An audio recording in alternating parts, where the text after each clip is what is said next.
102. 어쨌든 19보죠. 자, 우리가 관심 있는 파동이 뭐 어떤 타입이 있었나? 빛이 있었고, 또 거거리. 아예 음파가 있었고, 네.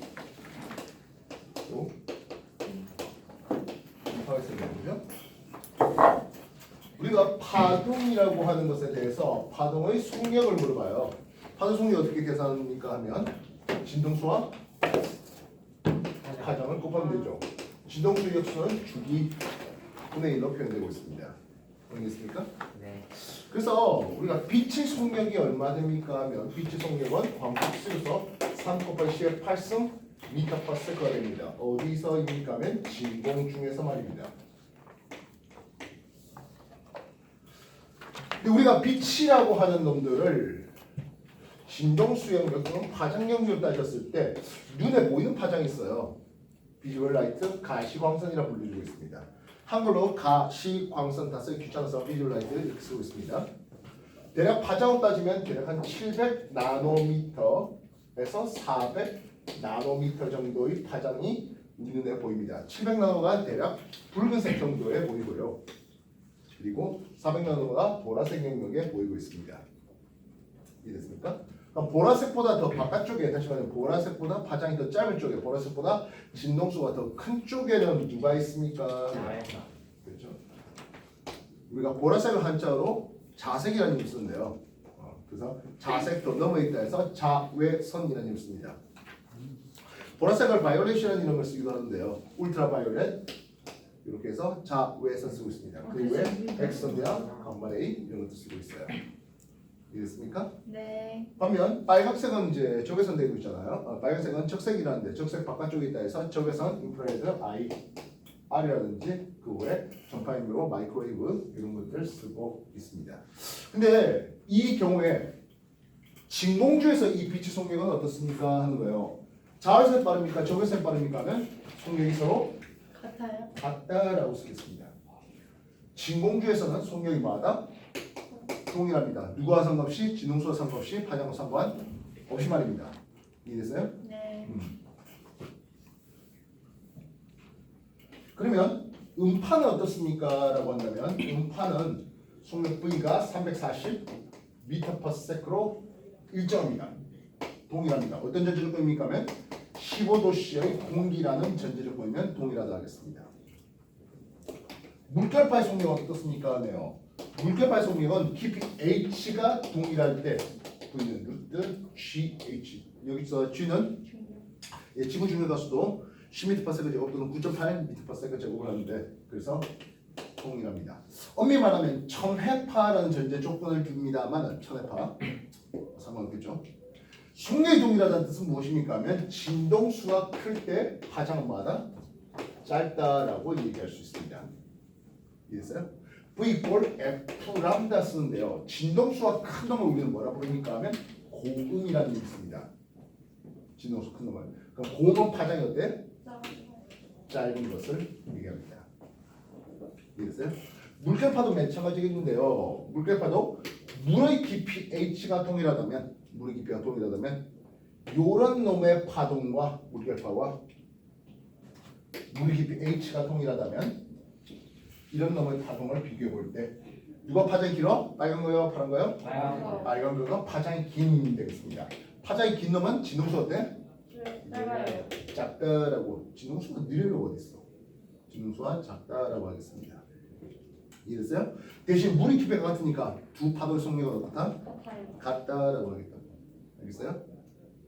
음파도 고음이면 파장이 짧은데 고음이든 저음이든 음파의 속력은 서로 같습니다라고 하는 거죠. 이해됐어요? 정리가.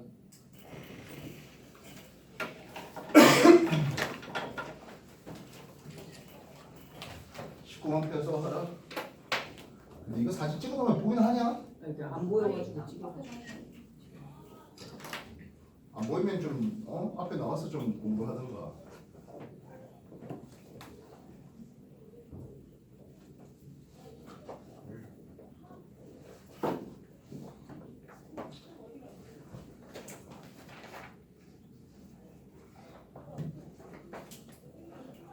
난주에도 여러분들 공부하면서 얘기하는데 너무 시끄러. 뭔가 좀 2시간 정도의 공부 시간에 좀 100%딱 집중해서 공부 좀 하라고.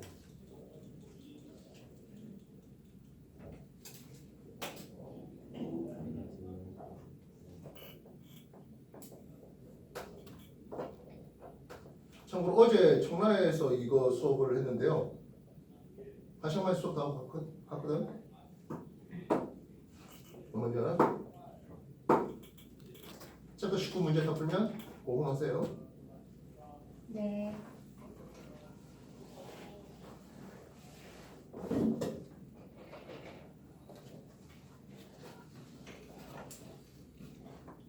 그래서 진공이라는 전제 조건, 15도 C의 공기라는 전제 조건, 그리고 물의 깊이가 일정한 전제 조건에서 이 빛이 음파가 그리고 물결파가 각각의 속력이 서로 같다는 얘기를 했습니다. 그럼 전제 조건이 달라지면 어떻게 될까요? 달라요. 속력이 달라지겠죠.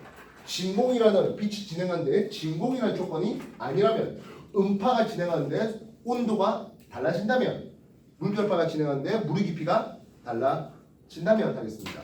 그럼 어떤 일이 벌어집니까? 근데 속력 V 이꼴 F 람다에서 파장의 길이가 달라지면서 속력이 달라지겠다는 거죠. 파장이 길어지면 속력이 빨라지겠고 파장이 짧아지면 속력이 느려지겠다는 얘기를 해줄 수 있습니다. 이해됐어? 그래서 서로 다른 매질로 간다면 지금 이게 속력이 일정한 전제 조건은 매질이 동일 매질에서 파동이 진행될 텐데요. 매질이 달라진다면 즉 굴절이 일어난다면 하겠습니다. 굴절이 일어난다면 파동의 속력이 달라집니다. 이해됐어요? 그래서 빛이었다면 공기 중에서의 속력이 V가 광속 C 정도 나왔다면 물에서의 속력은 약 1.33 정도로 내려가겠고 유리에서의 빛의 속력은 광속 C에 대해서 약 1.5 정도 내려가겠고 다이아몬드에서는 약 2.4 정도로 내려간다는 이런 내용을 소개했습니다. 그러면서 요 빛의 속력 V는 광속 C 대비 N 물질의 굴절률로 소개한다 했습니다. 굴절률이 커질수록 속력이 느려지겠고 느려지는 것은 파장이 그만큼 짧아져요. 말도 이해됐어? 굴절률이 크다, 즉 매질이 좀 더 밀하다라는 의미를 썼는데 그럼 어떤 일이 벌어져? 속력이 느린, 파장이 좀 더 짧은 이런 과정을 보게 됩니다. 이해됐어요? 이 경우 지동수 바뀌어 안 바뀌어? 안 바뀌어요. 그래서 굴절의 상황에서 그러니까 진동수가 바뀌지 않거든 하는 내용입니다. 진동수가 안 바뀐 상태에서 속력이 달라지면서 파장이 달라지겠다는 내용을 소개하고 있습니다. 이해됐어요? 정리해라.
자, 근데 우리가 유리에서 굴절률이 대략 한 1.5 정도 된다라고 했는데요. 빛이 이렇게 가지고 왔습니다. 흔히 백색광이라고 하네요. 요 각이 이제 입사각이 되고 굴절 각이 이런 식으로 간다라고 소개되고 있습니다. 그지? 이해했습니까? 그리고 이게 각이 굴절각 그러면 이게 평행유리라면 똑같은 각으로 이렇게 나갈 거라고 예상을 줄 수 있습니다. 이 문제 기억나시죠? 그래서 A라는 물체를 볼 때 했습니다. 이 이쪽에 있다라고 느껴지는. 근데 여기 있다고 느껴지겠습니까? A 더블 프라임 여기 있다고 느껴집니까? 직각으로 이렇게 가는 걸로 느껴진다 했죠. 이해했어요? 우리는 굴절된 것을 제대로 느끼지 못하고 있습니다. 자, 근데 말입니다. 여기에 플러스 알파 암기를 해보자고요. 우리가 백색 방향이 했는데 이게 실제로 여러 가지 파동이 섞여 있는 거잖아요. 그지? 빨간색 방향과 섞여 있습니다. 노란색이 이런 식으로 갔다라고 해볼게요. 빨간색은 어떻습니까? 근데요. 빨간색은 이것보다는 덜 꺾입니다. 덜 꺾입니다. 반면 파란색은 이것보다 좀 더 많이 꺾입니다. 많이 꺾이면 파란색은 굴절이 조금 더 크고요. 빨간색은 상대적으로 굴절이 조금 더 작은 것을 볼 수 있습니다. 이렇게 빛이 나뉘어지네요. 한자로 쓰면 어떻게 될까요? 분광. 그렇죠. 나눌 분자에 빛광께서 분광됩니다. 이걸 좀 더 극적으로 해볼까요?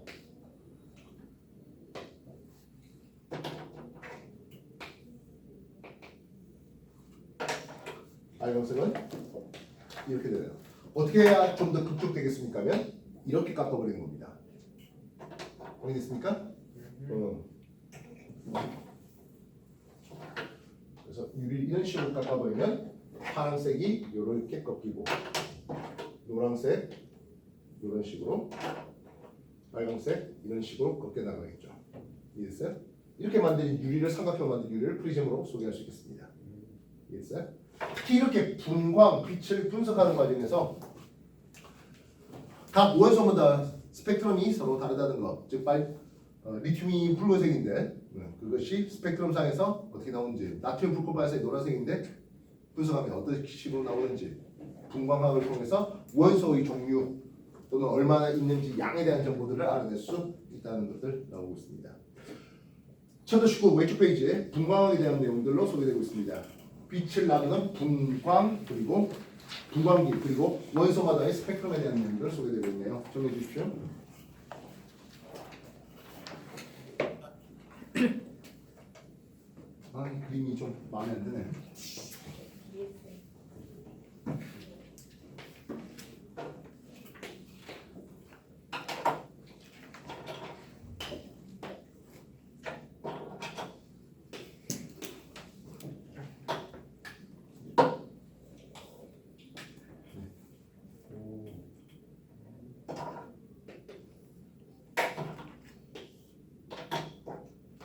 이런 정도 하면 그림이 좀 이쁘게 나온 것 같습니다.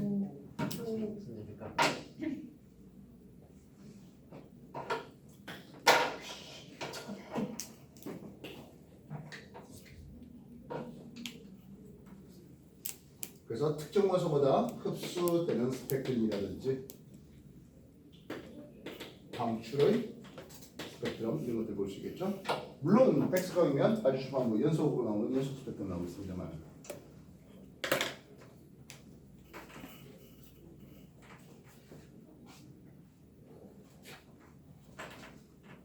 카메라 여기까지 나옵니까? 네. 다 정리가 됐습니까? 네.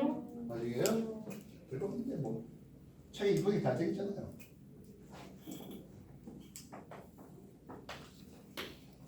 우리가 빛의 삼원색은 R, C, B라는 게 있습니다. 빨간과 여섯 번 맞아요. 초록과 파란이 있잖아요. 이 빨강, 초록, 파랑 이 RGB 빛의 삼원색은 어떻게 해서 나오게 됐습니까? 그죠? 우리 눈에 보면 원뿔세포 또는 원추세포 뿔원자에는니까요. 불추자가 되는 거죠. 원뿔세포의 종류가 적원뿔, 농원뿔 그리고 청원뿔세포 있습니다. 그거에 맞춰서 생각하는 거죠. 이 둘이 1대1로 섞을 때요. 무슨 색깔이 나오죠? 노란이 나옵니다. 초록과 파랑이 1대1이면 청록, 빨간과 파랑이 1대1이면 자홍색. 이것들이 다 섞였습니다. 인생대로 백색방 나오고 있는 것입니다. 물론 빨간과 초록이 꼭 1대1로 섞이는 거 없죠. 한 3대1로 섞이면 어떻게 되겠어요? 좀 더 주황색에 가깝게 그게 보일 수 있겠죠. 이해됐습니까? 그래서 우리가 빛의 상한색을 이용해서 흔히 픽셀, 파소라는 쓰는데요. 여러분 핸드폰 화면을 현미경 본다든지 컬러 TV를 좀 더 현미경으로 보면은 빛의 상한색으로 RGB 이렇게 세 가지 픽셀이 꺼졌다 켜졌다면서 색깔을 표현하고 보고 있습니다. 그래서 노란색 계단에 꽃이 켜 있을 때는 요게 켜 있고 온 되고 파란색은 오프 되어 있는 그런 것들이 반복해 보인다는 뜻입니다. 알겠습니까? 야구 전광판 보면 RGB 큰 LED가 여러 개가 박혀 있는 것들이 있습니다. 그래서 가까이서 보면 그냥 불만 빨간빛만 보이고 파란빛만 보이고 이렇게 되는데 멀리서 보면 하나의 영상을 볼 수 있다는 거죠. 이해됐어요? 그래서 영상 처리 장치에서 RGB 픽셀을 사용하고 있습니다. 그리고 이제 이 빛의 세기를 또 조절하면서 적절한 처리 컬러를 만들어내고 있습니다. 오른쪽 페이지 정리해 주십시오.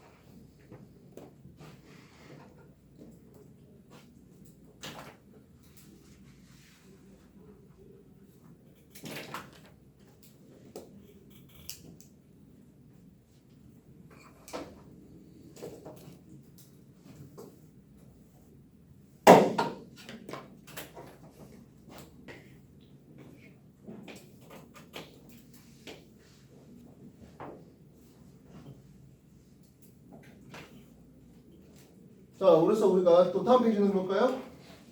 파동 일어날 성질 중에서 반사가 있네요. 반사가 서로 다른 매질 1과 2의 경임에 법선 세우고 그것을 입사고 했을 때 튀어나가는 게 반사가 되겠고 입사각과 반사의 크기는 서로 같다는 게 반사의 법칙입니다. 이건 뭐 음파가 돼도 또는 물결파가 돼도 마찬가지겠죠.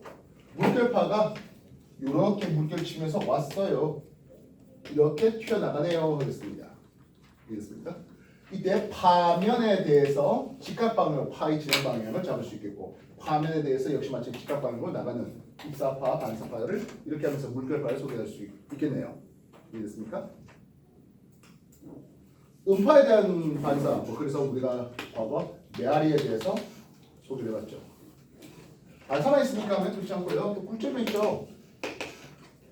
방금 전에 빛의 굴절을 통해서 프리즘이라든지 렌즈 이런 것들을 소개받았습니다. 특히 광학을 통해서 볼로렌즈와 오목렌즈가 하는 역할, 그리고 거울을 통해서 오목거울과 볼록거울이 하는 역할에 대해서 소개를 해줬죠. 빛을 모을 수 있는 놈들은 누구였습니까? 하면 오목거울과 볼록렌즈 이런 것들이 빛을 모을 수 있는 직광 능력이 있는 놈들이었습니다. 그지? 소리도 굴절이 납니까? 네. 예, 일어나죠. 그래서 과거 낱말은 새가 듣고 반말은 쥐가 듣는다. 쥐가 듣는다 소리를 하면서 여기서 나온 소리가 낮이었다면 소리가 위쪽으로 퍼져나가는 과정에 대해서 소개를 해본 적이 있었습니다. 물론 밤이면 반대로 땅깔이겠죠. 물결파도 굴절을 하죠.